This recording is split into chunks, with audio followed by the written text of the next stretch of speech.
بسم اللہ الرحمن الرحیم۔ یوٹیوب چینل شمیر BKW وائس کے معزز دیکھنے والوں کو السلام علیکم۔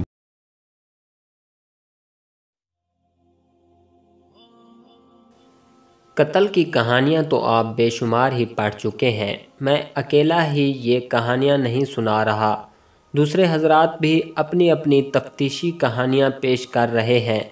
ہر قتل کا کوئی باعث ہوتا ہے، گھروں کے جھگڑے قتل کا باعث بن جاتے ہیں اور خاندانی دشمنیاں بھی چلتی ہیں، اور کبھی کوئی شخص اچانک اس قدر اشتعال میں آ جاتا ہے کہ بے قابو ہو کر قتل کی واردات کر دیتا ہے۔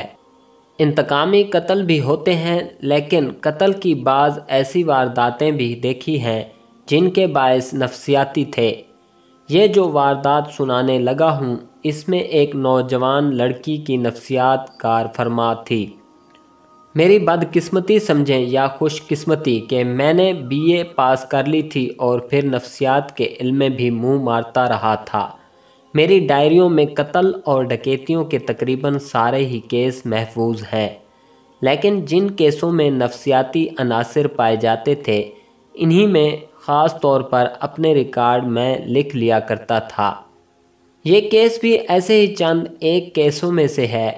کہانی مختصر لکھی جاتی ہے، جس کا یہ نقصان بھی ہوتا ہے کہ کچھ باتیں رہ جاتی ہیں اور پڑھنے والوں کو یہ شک ہو سکتا ہے کہ یہ من گھڑت قصہ ہے۔ ایک روز بیٹھے بیٹھے خیال آیا کہ زندگی کا کوئی بھروسہ نہیں، ایسا نہ ہو کہ میں چلتا بنوں اور نہایت دلچسپ اور عبرتناک کہانیاں آپ تک پہنچ ہی نہ سکیں۔ جب قتل کی یہ واردات ہوئی، اس وقت بھی میں کرائمز برانچ میں تھا۔ مقتول کوئی اہم شخصیت نہیں تھا کہ اس کے قتل کی تفتیش کرائم برانچ کو دی جاتی۔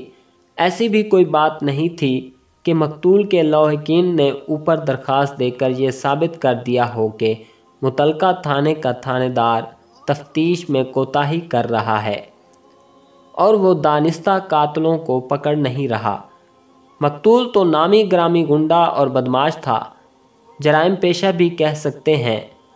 البتہ وہ سفید پوش بدماش تھا۔ اس کی عمر 40 سال سے شاید 1-2 سال اوپر تھی۔ خوبرو آدمی تھا اور شریفانہ لباس پہنتا تھا۔ جو لوگ اسے نہیں جانتے تھے وہ اسے سوسائٹی کا معزز آدمی سمجھتے تھے اور ذرا سا بھی شک نہیں کرتے تھے کہ یہ کسی اور کماش کا آدمی ہے۔ تھوڑا سا لکھا پڑھا تھا، لیکن بولتا تھا تو پتہ چلتا جیسے اچھا خاصا تعلیم یافتہ ہو۔ اس نے جرائم پیشہ افراد کا اپنا ایک گروہ بنا رکھا تھا۔ کسی کو بلیک میل کرنا ہوتا، کسی کے کرایہ دار سے مکان خالی کرانا ہوتا، یا کسی سے پھنسی ہوئی رقم نکلوانی ہوتی، یا ایسا ہی کوئی کام ہوتا، یہ شخص اپنے گروہ سے یہ کام کروا لیا کرتا اور فیس لیتا تھا۔ سرکاری طور پر بھی وہ ایسے کام کرتا تھا۔ وہ گھٹیا قسم کا گنڈا اور بدماش نہیں تھا۔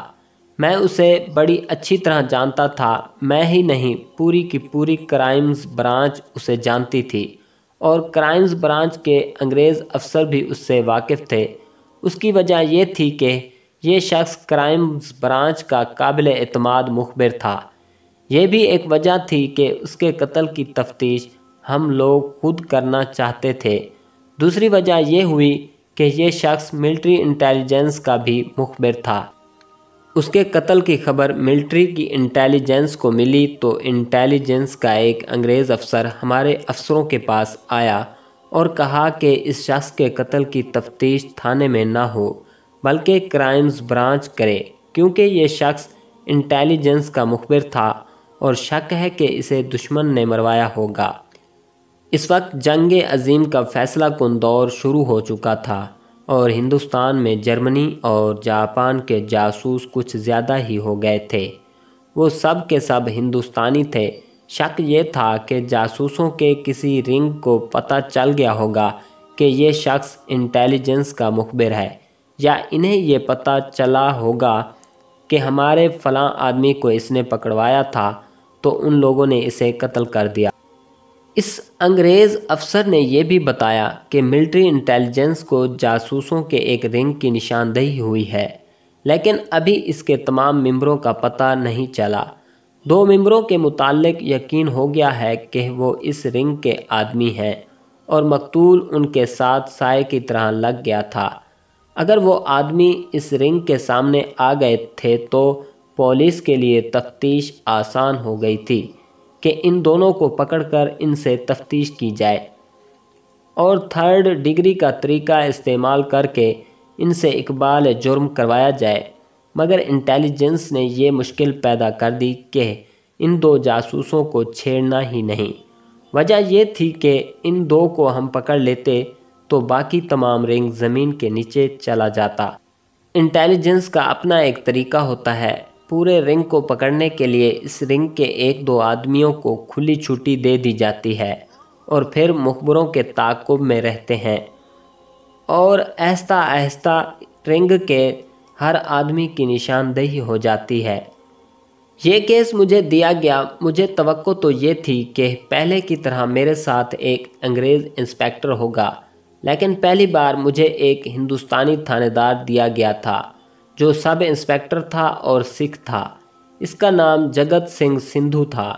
میں اس وقت انسپیکٹر تھا۔ اس کا مطلب یہ تھا کہ یہ تفتیش 100% میری ذمہ داری تھی۔ سندھو میرے ماتحت تھا۔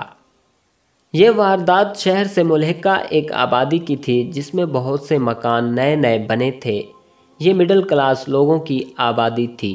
مجھے جس روز یہ کیس دیا گیا وہ قتل کے بعد کا چوتھا دن تھا۔ متعلقہ تھانے کا تھانے دار ایک ہندو سب انسپیکٹر جے پال تھا۔ مقتول کا نام عبد الودود جمالی تھا۔ اسے عبد الودود تو کوئی کہتا ہی نہیں تھا، نہ لوگوں کو اس نام کا پتہ تھا۔ وہ جمالی کے نام سے مشہور تھا۔ ہم جے پال کے تھانے میں گئے۔ اسے حکم مل چکا تھا کہ اس کیس میں تفتیش کرائمز برانچ کرے گی۔ ہم نے اس سے فائل لے لی اور پوچھا کہ اب تک وہ کیا کچھ کر چکا ہے اور اسے کیا کچھ معلوم ہے اور وہ کسی نتیجے پر پہنچا ہے یا نہیں۔ اس سے ہمیں یہ توقع رکھنی نہیں چاہیے تھی کہ وہ اتنی جلدی کسی نتیجے پر پہنچ چکا ہوگا۔ خون کے دھبے اور 100 کے نوٹ۔ یہ واردات اس طرح ہوئی تھی کہ قتل کی رات مقتول جمالی اپنے گھر نہیں تھا۔ آدھی رات کے کچھ بعد اس کی بیوی باہر نکلی۔ وہ خامند کے انتظار میں تھی اور اس نے دروازہ کھلا رکھا تھا۔ کھلا کا مطلب یہ تھا کہ اس نے اندر چٹکنی نہیں چڑھائی تھی۔ وہ باہر نکلی تو دیکھا کہ جمالی دروازے کے اندر گرا پڑا ہے۔ اس کا جسم دروازے کے اندر تھا اور پاؤں دہلیز پر تھے۔ دروازے کا ایک کواڑ کھلا ہوا تھا۔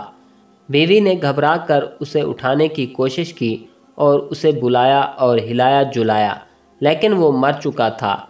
بیوی نے بتی جلا کر دیکھا، جمالی کی ناک میں خون جمع ہوا تھا، یعنی خون ناک میں سے نکل رہا تھا اور وہاں جم گیا تھا۔ ہونٹوں کے ساتھ بھی خون لگا ہوا تھا۔ بیوی گلی میں نکل آئی اور شور مچایا۔ محلے کے لوگ اکٹھے ہو گئے۔ جس نے بھی جمالی کو دیکھا اس نے کہا یہ تو مر چکا ہے۔ 2-3 آدمی تھانے میں اطلاع دینے کے لیے دوڑ پڑے۔ وہ مقتول کی بیوی کو ساتھ نہ لے گئے۔ سب انسپیکٹر جے پال کو گھر اطلاع دی گئی تو وہ اسی وقت اٹھ کر آ گیا اور موقع پر پہنچا۔ جے پال نے لاش کو دیکھا تو اسے لاش کے سر پر ایک جگہ اچھا خاصا ابھار نظر آیا، جس سے صاف پتہ چلتا تھا کہ یہاں اس کو ڈنڈے یا لاٹھی کی شدید ضرب لگائی گئی ہے۔ جسم پر کوئی اور زخم نہیں تھا، نہ کہیں ضرب کا نشان تھا۔ جے پال نے لاش پوسٹ مارٹم کے لیے بھجوا دی اور وہیں تفتیش شروع کر دی۔ تھانے رپورٹ پہنچنے سے لے کر لاش کے پوسٹ مارٹم کے لیے بھیجے جانے تک خاصا وقت گزر گیا تھا۔ فجر کی اذان ہونے لگی۔ کچھ دیر بعد مسلمان نماز پڑھنے کے لیے مسجد کو جانے لگے۔ جے پال مقتول کے گھر ہی بیٹھ گیا اور مقتول کی بیوی سے پوچھ گچھ کر رہا تھا۔ 2 آدمی اندر آئے اور جے پال کو کچھ پیسے اور کچھ کاغذات دیے۔ انہوں نے بتایا کہ یہ نوٹ اور یہ کاغذ ساتھ والی گلی میں پڑے ہوئے تھے۔ یہ اس وقت کے لوگوں کی دیانتداری اور تعاون تھا کہ انہوں نے یہ رقم اڑا نہ لی، بلکہ یہ سمجھ کر کہ یہ مقتول کی ہو سکتی ہے، تھانے دار کے پاس لے آئے۔ ان کاغذوں میں ایک ڈاک کا لفافہ تھا جس پر مقتول جمالی کا نام اور پتہ لکھا ہوا تھا۔ جمالی کے قتل کی خبر ساری آبادی میں پہنچ گئی تھی۔ یہ دو آدمی یہ ایڈریس دیکھ کر ٹھیک سمجھے کہ یہ پیسے بھی جمالی کے ہوں گے۔ انہوں نے بتایا کہ 100 روپے کے 2 نوٹ گلی میں ایک جگہ گرے پڑے تھے اور 2-3 قدم آگے 10-10 اور 5-5 کے 4-5 نوٹ پڑے ہوئے تھے اور کاغذوں کی چھوٹی چھوٹی 2-3 پرچیاں اور ڈاک کا لفافہ ان سے ذرا آگے پڑا ہوا تھا۔ دراصل جے پال کو جمالی کی بیوی پر شک تھا۔ وہ سمجھا کہ جمالی بہت دیر سے گھر آیا ہوگا اور اس کا استقبال بیوی نے دروازے میں ہی کیا ہوگا، اور وہ اس بات پر غصے میں آ گئی ہوگی کہ وہ اتنی دیر سے آیا ہے۔ ان کی آپس میں تو تکرار ہوئی ہوگی اور بیوی نے کوئی ڈنڈا سوٹا ہاتھ میں آیا تو غصے میں اس کے سر پر مار دیا ہوگا، اور اس طرح خاوند کی موت واقع ہوئی۔ لیکن جب جے پال کو یہ نوٹ اور دوسرے کاغذ ملے تو اس کا شک تبدیل ہو گیا۔ جے پال اسی وقت اٹھا اور اس جگہ پہنچا جہاں یہ نوٹ اور کاغذ وغیرہ پڑے ہوئے تھے۔ اس جگہ جانے سے پہلے جے پال نے لفافے میں سے خط نکال کر پڑھا۔ یہ خط امبالہ سے جمالی کے ایک دوست نے لکھا تھا۔ اس میں اتنا ہی لکھا تھا کہ میرے بیٹے کا ختنہ فلاں تاریخ کو ہے اور تم ضرور آنا۔ صبح کی روشنی ابھی خاصی دھندلی تھی۔ جس گلی میں یہ کاغذ وغیرہ پڑے ہوئے تھے وہاں گلی کی بجلی کی بتی جل رہی تھی۔ جے پال نے اس گلی کو اچھی طرح دیکھا۔ اس نے اپنے کانسٹیبلوں سے کہہ دیا تھا کہ گلیوں میں لوگ زیادہ چلیں پھریں نہیں۔ جے پال کے لیے یہ سمجھنا مشکل نہیں تھا کہ مقتول کو گھر میں یا گھر کے دروازے پر قتل نہیں کیا گیا، بلکہ اسے کہیں قتل کر کے اٹھایا گیا اور گھر تک لاش لائی گئی تھی۔ اس لیے یہ نوٹ اور کاغذ اس کی اوپر والی جیب سے گر پڑے۔ اس کا دوسرا شک یہ بھی تھا کہ اسی جگہ مقتول کی کسی کے ساتھ لڑائی ہوئی ہوگی اور آخر اس کے سر پر لاٹھی یا ڈنڈا مارا گیا اور پھر لاش اٹھا کر گھر پھینکی گئی، یا یہ بھی ہو سکتا تھا کہ جمالی اتنی شدید ضرب کھا کر اپنے گھر تک پہنچ گیا لیکن دہلیز پر گرا اور مر گیا۔ یہ نوٹ اور کاغذ لڑائی کے دوران گرے ہوں گے۔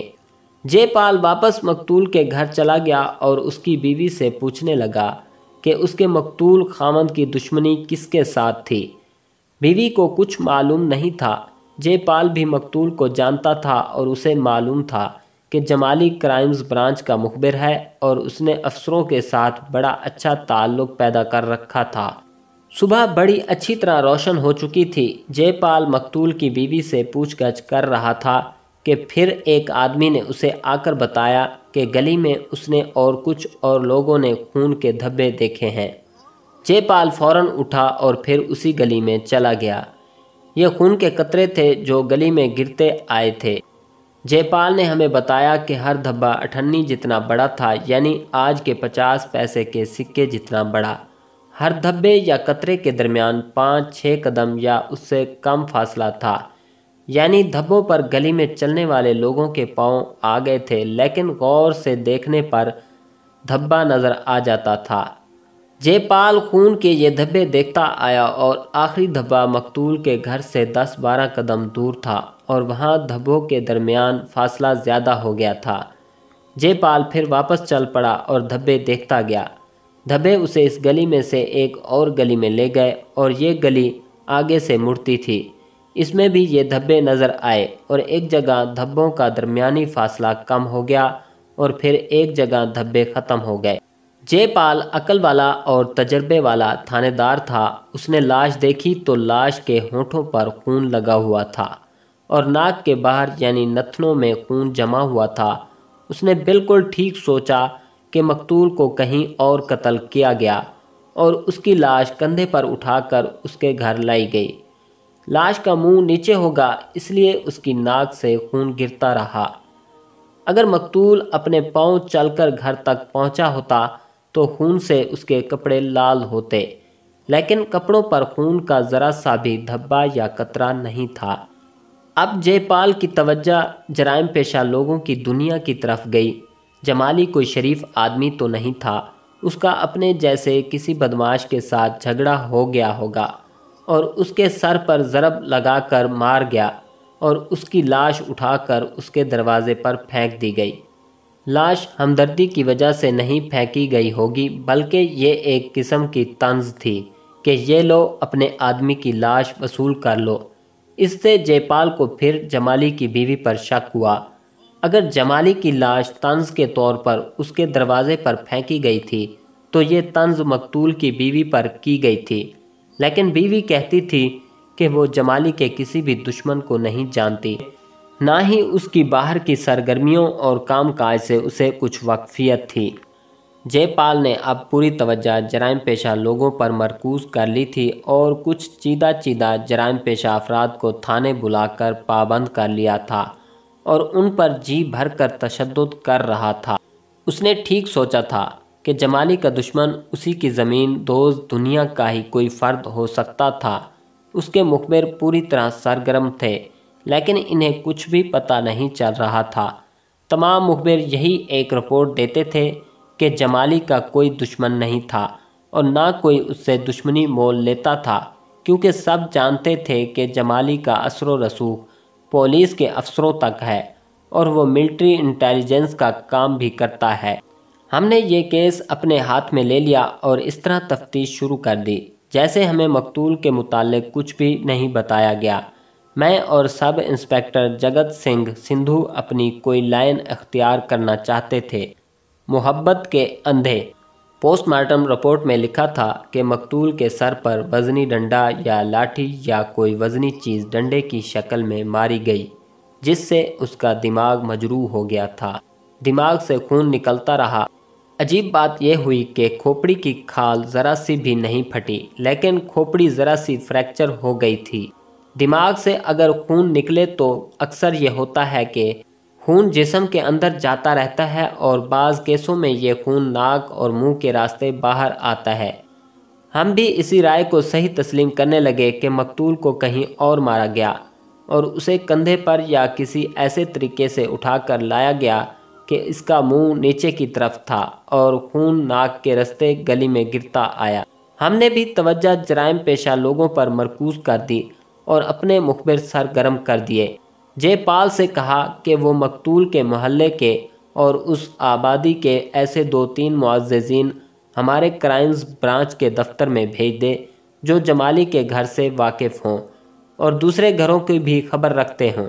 میں نے اپنی کہانیوں میں کئی بار بتایا ہے کہ یہ خاص قسم کے معززین ہوتے تھے جن کا اپنے اپنے محلے میں روب داب ہوتا تھا، لیکن وہ درپردہ پولیس کے مخبر ہوتے تھے۔ وہ تھانے دار کی خوشنودی حاصل کرنے کی کوشش میں لگے رہتے تھے اور ضرورت پڑتی تو ایک دوسرے کی مخبری بھی کر دیتے تھے۔ جے پال کو معلوم تھا کہ ہمیں اسی قسم کے معززین کی ضرورت ہے۔ ایسے 3 معززین شام سے کچھ پہلے ہمارے پاس پہنچ گئے۔ ان سے ہم نے مقتول کی بیوی کے متعلق پوچھا۔ انہوں نے بتایا کہ مقتول کی بیوی بڑی خوبصورت عورت ہے اور 35-36 سال عمر کی ہے۔ یہ اس کی دوسری شادی تھی۔ لوگ حیران تھے کہ اس عورت نے ایک گنڈے اور بدماش سے شادی کر لی ہے۔ اس عورت کی پہلی شادی 19-20 سال کی عمر میں ایک عزت دار گھرانے میں ہوئی تھی۔ وہ آدمی سرکاری دفتر میں ملازم تھا۔ اس کے ساتھ اس عورت کی بن ہی نہ سکی۔ وجہ یہ تھی کہ یہ لڑاکی قسم کی عورت تھی اور خاوند کو کچھ سمجھتی ہی نہیں تھی۔ اس کی کوئی اولاد بھی نہ ہوئی۔ ہمیں ان معززین نے پورے یقین کے ساتھ بتایا کہ اولاد نہ ہونے کا نقص اس عورت میں تھا۔ 7-8 سال بعد اس شخص نے اس عورت سے تنگ آ کر طلاق دے دی۔ 5-6 سال بعد اس عورت نے جمالی کے ساتھ شادی کر لی۔ ہمیں بتایا گیا کہ اس عورت کو طلاق ہوئی تھی تو اس کی عمر 28 سال کے لگ بھگ تھی۔ اس کی خوبصورتی دیکھنے سے تعلق رکھتی تھی۔ اس کا کوئی بچہ پیدا نہیں ہوا تھا، نہ اس نے کسی بچے کو دودھ پلایا تھا، اس لیے اس کی جوانی اس طرح برقرار رہی کہ اپنی اصل عمر سے بہت کم کی لگتی تھی۔ خاندان بھی ٹھیک ٹھاک تھا اور امید یہی تھی کہ اس کی خوبصورتی کو ہی دیکھ کر کوئی بھلا آدمی اس کے ساتھ شادی کر لے گا، لیکن کسی نے اس گھر کی طرف آنکھ اٹھا کر نہ دیکھا۔ اس سے پتہ چلتا تھا کہ یہ عورت اپنی عادات اور اکھڑ پن کی وجہ سے کتنی بدنام تھی۔ ان معززین نے یہ بھی ہمیں وثوق سے بتایا کہ 4-5 سال بعد اس عورت نے جمالی سے ملنا جلنا شروع کر دیا تھا اور اکثر اس کے ساتھ دیکھی گئی تھی۔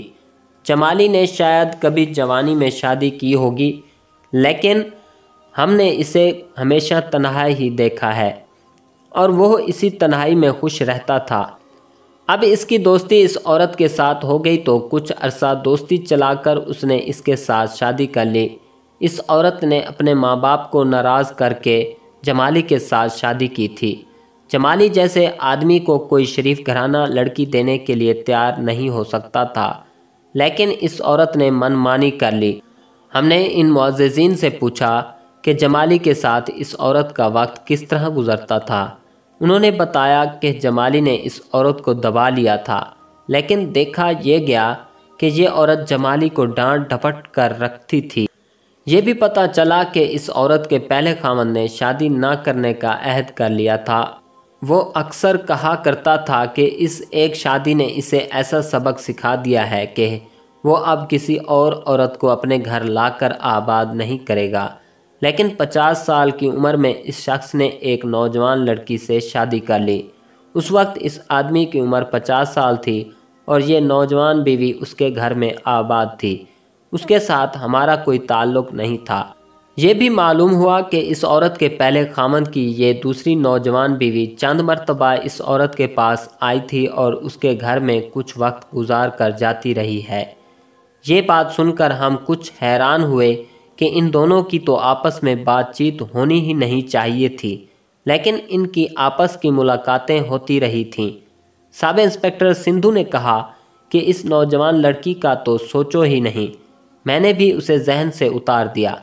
جہاں تک میں جمالی کو جانتا تھا وہ گنڈا اور بدماش اور جرائم پیشہ ضرور تھا، لیکن اوچھا آدمی نہیں تھا۔ میرا مطلب یہ ہے کہ وہ بھڑکے مارنے والا آدمی نہیں تھا، نہ کسی وجہ پر بلا وجہ روب جھاڑتا تھا۔ محلے کے لوگوں کے متعلق سنا کہ وہ جمالی کو عزت کی نگاہ سے دیکھتے تھے، کیونکہ جمالی ایک معزز آدمی کی طرح ہر کسی کے دکھ سکھ میں شریک ہوتا تھا، اور جس کسی کو کسی بھی قسم کی مدد کی ضرورت ہوتی جمالی اسے مدد دیتا تھا۔ یہ بات میں اس لیے کہہ رہا ہوں کہ جمالی کا کوئی دشمن نہیں ہو سکتا تھا، لیکن شک یہ سوچ کر ہوتا تھا کہ جمالی کی زمین دوز دنیا میں طرح طرح کے لوگ موجود تھے، اور وہ گھٹیا قسم کے آدمی بھی تھے اور پیشہ ور بھی تھے۔ ہمیں یہ بھی پتہ چلا کہ ملٹری انٹیلیجنس اپنے مخبروں کے ذریعے جمالی کے قتل کی تفتیش کر رہی تھی۔ ملٹری انٹیلیجنس کا طریقہ اور انداز کچھ اور تھا۔ اس محکمے نے صرف یہ دیکھنا تھا کہ جمالی کو دشمن کے کسی جاسوس اور تخریب کار نے قتل تو نہیں کر دیا۔ 2 دنوں بعد جمالی کی دنیا کے 2 آدمی ہمارے پاس آ گئے۔ وہ جمالی کی طرح کے آدمی تھے۔ انہوں نے بتایا کہ قتل کی شام وہ ان کے ساتھ تھا اور وہ بالکل نارمل اور خوش باش تھا۔ انہوں نے تھوڑی تھوڑی شراب بھی پی لی تھی۔ وہ چاہتے تھے کہ جمالی ان کے ساتھ کھانا کھائے، لیکن جمالی نے کہا تھا کہ وہ کھانا بیوی کے ساتھ ہی کھائے گا، وہ اس کے انتظار میں ہوگی۔ بیوی کا ذکر آیا تو سندھو نے ان سے پوچھا کہ جمالی کے گھریلو حالات کیسے تھے۔ انہوں نے بتایا کہ گھریلو حالات بہت ہی اچھے تھے اور جمالی اپنی بیوی سے دلی محبت کرتا تھا اور اس کی تعریفیں بھی کیا کرتا تھا۔ انہوں نے تصدیق کی کہ شادی سے پہلے جمالی کے ناجائز مراسم اس بیوی کے ساتھ شروع ہو گئے تھے، اور یہ عورت اسی طرح یعنی جمالی کی ہی طرح اس کی محبت میں اندھی ہو گئی تھی۔ جمالی تو کہا کرتا تھا اس کی تو زندگی سمر گئی ہے۔ وہ گھر کس وقت گیا تھا؟ سندھو نے پوچھا۔ ہمارے پاس زیادہ دیر نہیں بیٹھا، ایک نے جواب دیا۔ ہم نے تھوڑی تھوڑی پی اور کچھ تھوڑا سا کھایا، اور پھر ہم تینوں اکٹھے نکلے اور ٹہلتے ٹہلتے جمالی کے گھر تک چلے گئے، اور پھر سلام دعا کے بعد وہ اپنے گھر میں داخل ہو گیا اور ہم آگے نکل گئے۔ اس سے ہم بجا طور پر یہ سمجھے کہ وہ شام کے بعد اپنے گھر چلا گیا تھا اور اس نے کھانا اپنی بیوی کے ساتھ کھایا، اور پھر اسی وقت یا کچھ دیر بعد باہر چلا گیا اور قتل ہو گیا۔ یہ تو اس کی بیوی بتا سکتی تھی کہ وہ گھر سے کس وقت نکلا تھا، اور کیا وہ کچھ بتا کر نکلا تھا کہ وہ کہاں جا رہا ہے۔ ایک دن اور صرف کر کے ہم نے پوری طرح یقین کر لیا کہ جمالی کا قاتل اس کی زمین دوز دنیا کا آدمی نہیں، اور نہ کسی کے ساتھ اس کا لڑائی جھگڑا تھا۔ البتہ انٹیلیجنس کے میدان میں اس کا کوئی دشمن تھا یا نہیں، ہمیں کچھ پتہ نہیں تھا۔ ہم نے اسے اس کی سوشل زندگی میں دیکھنا تھا کہ آخر ہوا کیا کہ اسے قتل کر دیا گیا۔ خوبصورت جسم، خبیث روح۔ ہم نے مقتول کی بیوی کو ہیڈ کوارٹر میں بلایا۔ وہ 35-36 سال کی خوبصورت عورت تھی اور واقعی وہ اپنی عمر سے کم لگتی تھی۔ میں نے اسے سر سے پاؤں تک بڑی ہی غور سے دیکھا اور خاص طور پر اس کے چہرے پر غور کیا۔ اس کے نقش و نگار اور ڈیل ڈول اور انداز ایسے تھے جس سے پولیس والے عموماً واقف ہوتے ہیں۔ اگر میں چہرہ شناسی میں غلطی نہیں کر رہا تھا تو وہ صرف چالاک ہی نہیں بلکہ عیار عورت تھی۔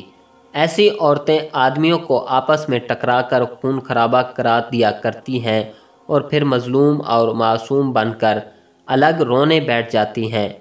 قتل کی رات جمالی گھر سے کس وقت نکلا تھا؟ سب انسپکٹر سندھو نے پوچھا۔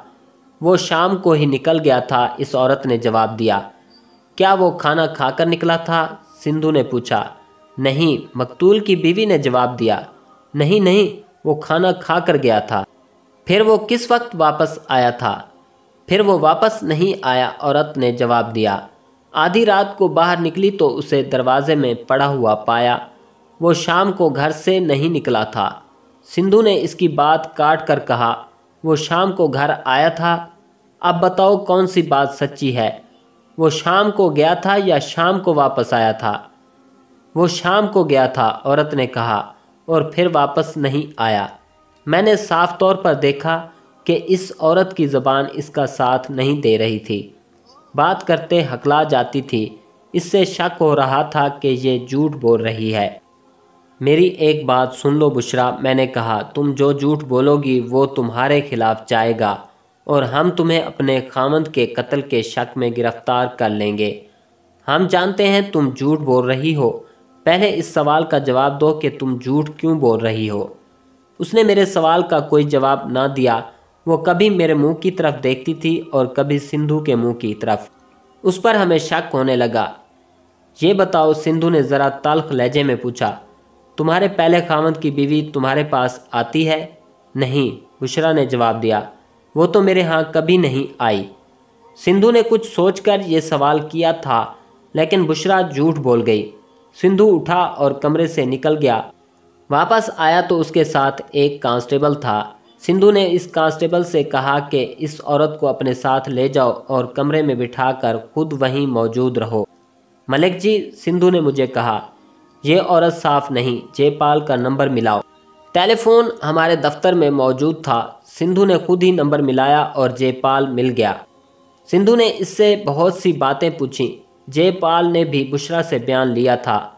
سندھو اس بیان میں سے کچھ باتیں جے پال سے پوچھ رہا تھا۔ جے پال نے بھی بتایا کہ اس کے مخبروں نے اسے بتایا تھا کہ جمالی فلاں آدمی کے ساتھ شام کو اپنے گھر چلا گیا تھا۔ اس کے علاوہ جے پال نے کچھ اور باتیں بتائیں جو بشرا کے خلاف جاتی تھیں۔ یہ بھی پتہ چلا کہ بشرا نے جے پال کے ساتھ کچھ اور باتیں کی تھیں اور ہمارے پاس آ کر بالکل جھوٹ بول رہی تھی۔ سندھو اور جے پال کے درمیان خاصی دیر باتیں ہوتی رہیں۔ بعد میں سندھو نے مجھے بتایا کہ اس عورت کے متعلق جے پال کی رائے اچھی نہیں۔ جے پال کی جو باتیں سندھو سے ہوئی تھیں وہ سندھو نے مجھے بتائیں تو ہم اس نتیجے پر پہنچے کہ بشرا نے اپنے خاوند کو اگر قتل نہیں کیا تو اسے معلوم ضرور ہے کہ قاتل کون ہے یا قتل کی وجہ کیا ہے۔ یہ تو میں نے دیکھ لیا تھا اور سندھو نے بھی یہی بات نوٹ کی تھی کہ عورت کچھ چھپانے کی کوشش کر رہی تھی۔ میری گل من ملکہ، سب انسپکٹر جگت سنگھ، سندھو نے بڑی بے تکلفی سے کہا۔ اس کے پہلے خاوند کو بلاتے ہیں، وہ بتائے گا کہ یہ عورت چیز کیا ہے۔ ہم نے اگلے روز اس کے پہلے خاوند کو بلا لیا۔ وہ صحیح معنوں میں معزز آدمی تھا۔ اس کی عمر 50 سال یا اس سے ذرا ہی زیادہ ہوگی۔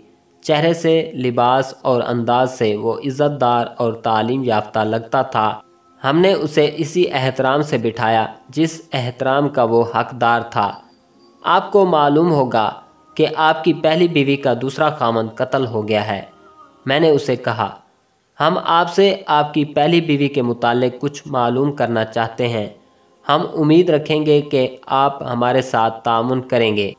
اس نے تعاون کا وعدہ کیا اور بشرا کے متعلق بتانا شروع کر دیا۔ اس نے کہا کہ یہ عورت جتنی خوبصورت اور جسم کے لحاظ سے کشش والی ہے، اس کی فطرت اتنی ہی گندی اور خطرناک ہے۔ اس کی خوبصورتی تو حوروں جیسی ہے، لیکن اندر سے یہ مکمل شیطان ہے۔ اس نے بشریٰ کو چڑیل بھی کہا اور بدروح بھی۔ اس نے کہا کہ یہ دو انسانوں کے درمیان غلط فہمیاں اور فساد پھیلانے میں لذت محسوس کرتی ہے۔ اس کی دوسری خطرناک عادت غیبت ہے۔ اس کے منہ سے کبھی صلح صفائی کی بات نہیں نکلی، نہ کسی کے لیے اس کی زبان سے خیر کا کلمہ نکلتا ہے۔ اسے دوسروں میں نقائص اور خرابیاں ہی نظر آتی ہیں۔ اس شخص نے، جس کا نام جہانگیر تھا، بشریٰ کے متعلق بڑی لمبی چوڑی باتیں بتائیں۔ میں یہ آپ کو مختصر کر کے بتاتا ہوں۔ نوجوانی کی عمر میں بشریٰ اور جہانگیر کی شادی ہوئی تھی۔ جہانگیر اس کی خوبصورتی پر مر مٹا اور اسے ایک نشہ یا جادو سمجھ کر اپنے اوپر طاری کر لیا۔ جہانگیر اسے معصوم اور بھولی بالی لڑکی سمجھتا رہا، لیکن شادی کے بعد ایک ہفتہ ہی گزرا ہوگا کہ بشریٰ نے پرزے نکالنے شروع کر دیے۔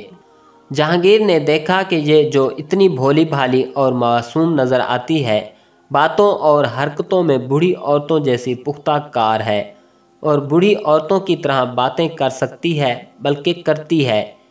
یوں لگتا تھا جیسے بشریٰ کے نوجوان اور خوبصورت جسم میں کوئی خبیث روح چھپی ہوئی ہے۔ جہانگیر کے والدین کی خاصی کشادہ حویلی تھی، جس میں جہانگیر کا باپ، ماں اور اس کا بڑا بھائی جو بیوی بچوں والا تھا رہتا تھا۔ ان سب کی گھریلو زندگی بڑی اچھی اور خوش و خرم گزر رہی تھی، لیکن بشریٰ اس گھر میں بیاہ کر آئی تو اس نے جھوٹ بول بول کر ایسی فضا پیدا کر دی کہ ہر کسی کو ہر کسی کے خلاف غلط فہمیاں سی پیدا ہونے لگیں۔ بشریٰ کچھ تو خوبصورت تھی، معصوم سی بھی لگتی تھی، اس لیے سب کہتے تھے کہ یہ لڑکی جھوٹ نہیں بول سکتی، لیکن جھوٹ اس کی فطرت کا بنیادی پتھر تھا، وہ بلا ضرورت بھی جھوٹ بولتی تھی۔ اس خاندان کی آمدنی اچھی خاصی تھی۔ جہانگیر خود بھی ملازم تھا اور اس کا باپ پنشن لیتا تھا، اور زیادہ آمدنی جہانگیر کے بڑے بھائی کی تھی، کیونکہ اس کا جنرل سٹور تھا جو بہت اچھا چل رہا تھا۔ یہ ساری آمدنی باپ کے پاس اکٹھی ہو جاتی تھی اور باپ اس آمدنی کو صحیح طریقے سے تقسیم اور خرچ کرتا تھا۔ اس گھر میں برکت ہی برکت تھی، لیکن بشریٰ نے ایسے حالات پیدا کر دیے کہ اس گھر سے برکت اٹھنے لگی۔ دراصل بشریٰ چاہتی یہ تھی کہ اس کا تعلق صرف اس کے خامند کے ساتھ رہے اور خامند اپنی ساری تنخواہ اس کے ہاتھ میں دے دیا کرے۔ جہانگیر کو یہ صورت منظور نہیں تھی۔ جہانگیر نے بتایا کہ بشریٰ کسی غریب گھر سے تو نہیں آئی تھی، لیکن خرابی یہ تھی کہ بشریٰ کے ماں باپ کی نظریں بھوکی تھیں اور وہ دوسروں کے مال کو اپنا مال سمجھ لیا کرتے تھے۔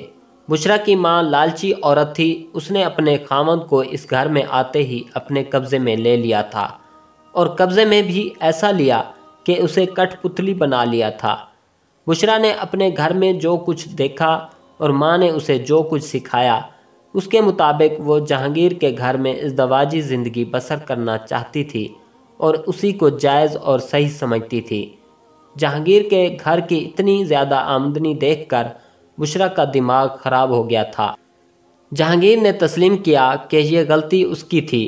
وہ اس لڑکی کے حسن سے اور اس کی فریب کارانہ باتوں سے اتنا متاثر ہو گیا تھا کہ اس کے دل سے اپنے ماں باپ کا احترام اور بھائی کی محبت تقریباً نکل گئی تھی۔ بشریٰ بات ایسے انداز سے کرتی تھی کہ جہانگیر اسے سچ سمجھ لیتا تھا۔ یوں کہیں کہ جہانگیر بشریٰ کی محبت میں عقل کا اندھا ہو گیا تھا۔ وہ اس کی ہر فرمائش پوری کرتا تھا اور وہ جتنے پیسے مانگتی تھی دے دیتا تھا۔ یہ تو کئی سالوں بعد جہانگیر کو پتہ چلا کہ بشریٰ اس طرح پیسے بٹور کر اور مار کر اپنے ماں باپ کو دے آتی تھی۔ جہانگیر اسے اس کی فرمائش کے مطابق کپڑے سلوا دیتا تو یہ کپڑے بھی وہ اپنے میکے چھوڑ آتی تھی۔ بشریٰ کی ماں تو اور زیادہ چالاک عورت تھی، اس نے بھی جہانگیر پر اپنا جادو چلا رکھا تھا۔ جہانگیر کبھی ان کے ہاں جاتا تو یہ عورت اور بشریٰ مل کر اس کے ساتھ اتنا زیادہ پیار اور اتنی زیادہ محبت کرتیں کہ جہانگیر ان کے آگے ریت کی ڈھیری بن جاتا اور اپنی جیبیں ان کے آگے خالی کر دیا کرتا تھا۔